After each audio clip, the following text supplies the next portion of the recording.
Iqbal Kalvi in 5 minutes in English. Day 1. 5 நிமிட ஆங்கிலம். நாம் தினசரி 5 minutes in இங்கிலீஷை பார்ப்போம்.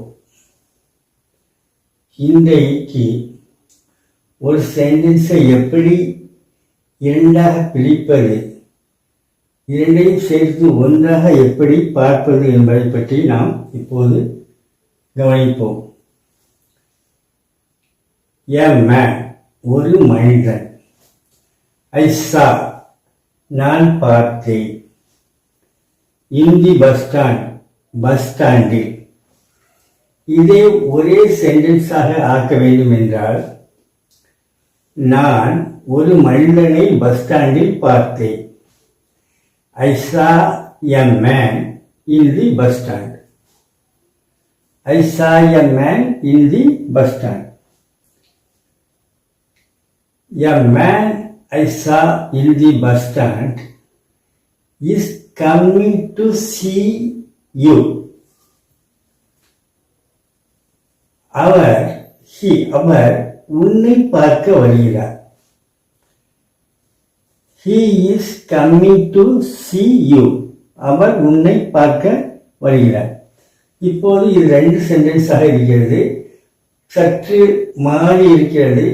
இதை நாம் ஒரு கோர்வையாக சரியாக இங்கு நாம் எழுதியுள்ளோம். I saw a man in the bus stand. He is coming to see you. நான் பஸ் ஸ்டாண்டில் ஒரு மனிதனை பார்த்தேன். அவர் உன்னை பார்க்க வருகிறார்.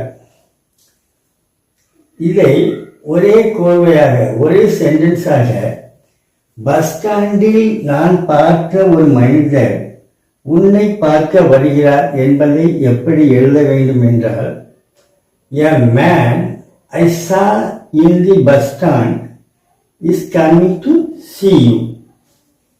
A man I saw in the bus stand is coming to see you. Bus ஸ்டாண்டில் நான் பார்க்க ஒரு மனிதர் உன்னை பார்க்க வருகிறார் என்று எழுத வேண்டும். மீண்டும் நாளை பார்ப்போம். உங்களுக்கு பிடித்திருந்தால் சப்ஸ்கிரைப் பண்ணுங்க, லைக் பண்ணுங்க, ஷேர் பண்ணுங்க.